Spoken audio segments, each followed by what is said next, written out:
नमस्कार दोस्तों, सुन रहे हैं विश्वामित्र का आगमन।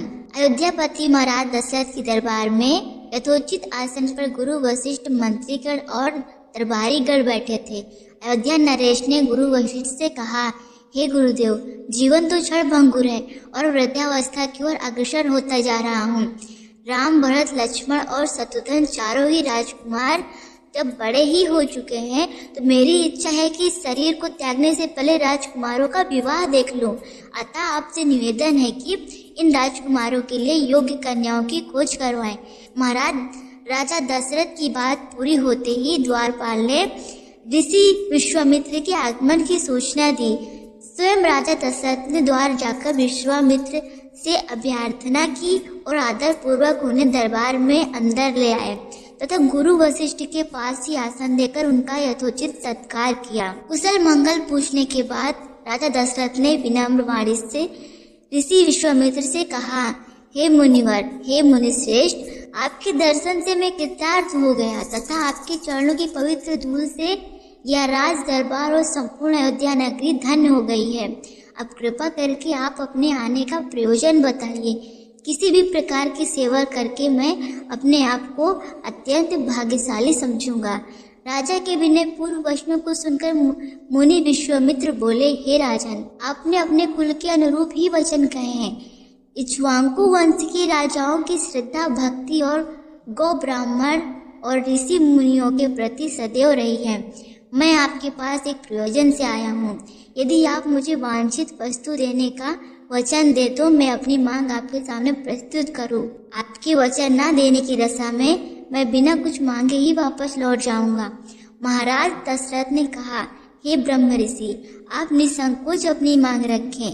संपूर्ण विश्व जानता है कि रघुकुल के राजाओं का वचन ही उनकी प्रतिज्ञा होती है।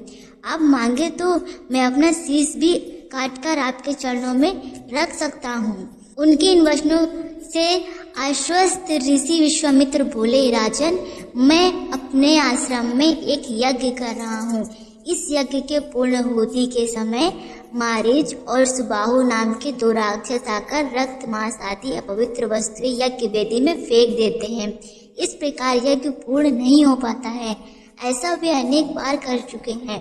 मैं उन्हें अपने तेजोमय श्राप देकर भी नष्ट नहीं कर सकता हूँ, क्योंकि यज्ञ करते समय क्रोध करना वर्जित है। मैं जानता हूँ कि आप मर्यादा का पालन करने वाले हैं, ऋषि मुनियों के हितैषी एवं प्रजावत्सल राजा हैं। मैं आपसे ज्येष्ठ पुत्र राम को मांगने के लिए आया हूँ, ताकि वह मेरे साथ जाकर राक्षसों से मेरे यज्ञ की रक्षा कर सके। मुझे पता है कि राम आसानी के साथ उन दोनों का संहार कर सकते हैं। अतः केवल 10 दिनों के लिए राम को मुझे दे दीजिए। कार्य पूर्ण होते ही मैं उन्हें सकुशल आपके पास वापस कर दूंगा। विश्वामित्र की बात सुनकर राजा दशरथ को अत्यंत विषाद हुआ। ऐसा लगने लगा कि अभी वे मूर्छित हो जाएंगे, लेकिन स्वयं को संभालकर उन्होंने कहा, मुनिवर, राम अभी बालक है, राक्षसों का सामना करना संभव नहीं होगा। आपके यज्ञ की रक्षा करने के लिए मैं स्वयं ही जाने के लिए तैयार हूँ। विश्वामित्र बोले, राजन, आप तनिक भी संदेह न करें कि राम उनका सामना नहीं कर सकते। मैंने अपने योग बल से उनकी शक्तियों का अनुमान लगा लिया है। आप निसंक होकर राम को मेरे साथ भेज दीजिए। इस पर राजा दशरथ ने उत्तर दिया, हे मुनिश्रेष्ठ, राम ने अभी तक किसी राक्षस के माया प्रपंचों को नहीं देखा और उसे इस प्रकार का युद्ध का अनुभव भी नहीं है। जब से उन्हें जन्म लिया है, मैंने उसे अपनी आंखों के सामने से कभी ओझल भी नहीं होने दिया है। आपसे निवेदन है कि कृपा करके मुझे सशय्य संग चलने की आज्ञा दें। पुत्र मोह से ग्रसित होकर राजा दशरथ को अपनी प्रतिज्ञा से विचलित होते देख ऋषि विश्वामित्र आवेश में आ गए और कहने लगे, राजन, मैं नहीं जानता था कि रघुकुल में अब प्रतिज्ञा पालन करने की परंपरा समाप्त हो गई है। यदि जानता होता मैं कदापि नहीं आता। लो, अब मैं चला जाता हूँ। बात समाप्त होते ही उनका मुख क्रोध से लाल हो गया।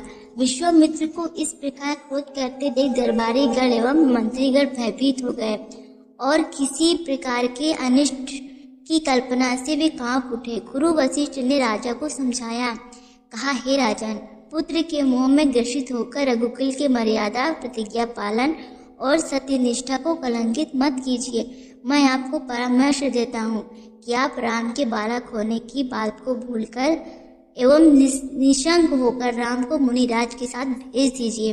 महामुनि अत्यंत विद्वान, नीति निपुण और अस्त्र शस्त्र के ज्ञाता हैं। मुनिवर के साथ जाने से राम का किसी प्रकार से भी अहित नहीं हो सकता। उल्टे वे उनके साथ रहकर शस्त्र और शास्त्र विद्याओं में अत्यधिक निपुण हो जाएंगे तथा उनका कल्याण ही होगा।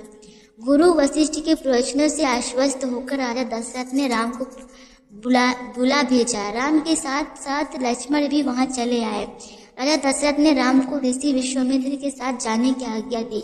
पिता की आज्ञा शिरोधार्य करके राम के मुनिवर के साथ जाने के लिए तैयार हो जाने पर लक्ष्मण ने भी ऋषि विश्वामित्र से कहा। विश्वामित्र से साथ चलने के लिए प्रार्थना की और अपने पिता से भी राम के साथ जाने के लिए अनुमति मांगी। अनुमति मिल जाने पर राम और लक्ष्मण सभी गुरुजनों से आशीर्वाद लेकर ऋषि विश्वामित्र के साथ चल पड़े। समस्त अयोध्या निवासियों ने देखा कि मंद और धीरे गति से जाते हुए मुनिश्रेष्ठ विश्वामित्र के धीरे धीरे पीछे पीछे कंधों पर धनुष और तरकस में बाढ़ रखे दोनों भाई राम और लक्ष्मण ऐसे लग रहे हैं मानो कि ब्रह्मा जी के पीछे पीछे दोनों अश्विनी कुमार चले जा रहे हों। अद्भुत क्रांति।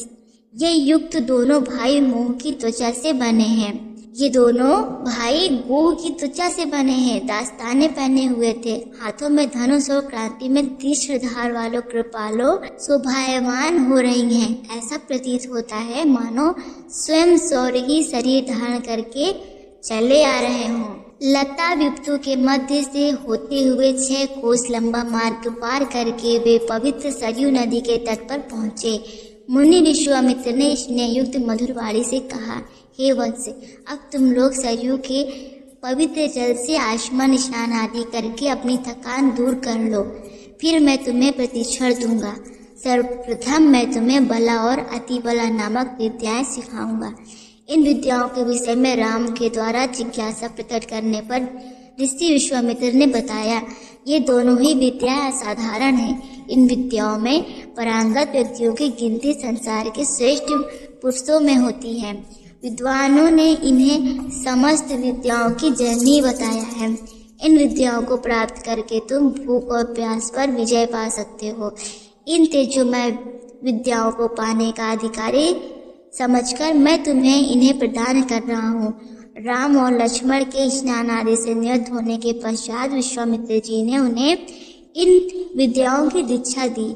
इन विद्याओं के प्राप्त हो जाने पर उनके मुख मंडल पर अद्भुत क्रांति आ गई। तीनों ने सरयू तट पर विश्राम किया। गुरु की सेवा करने के पश्चात दोनों भाई दोस्तों सैयाओं पर सो गए। अगर ये वीडियो आपको पसंद आई हो तो प्लीज़ एक लाइक और एक सब्सक्राइब जरूर करिएगा। धन्यवाद। तो अगर आपको वीडियो पसंद आई है तो प्लीज़ वीडियो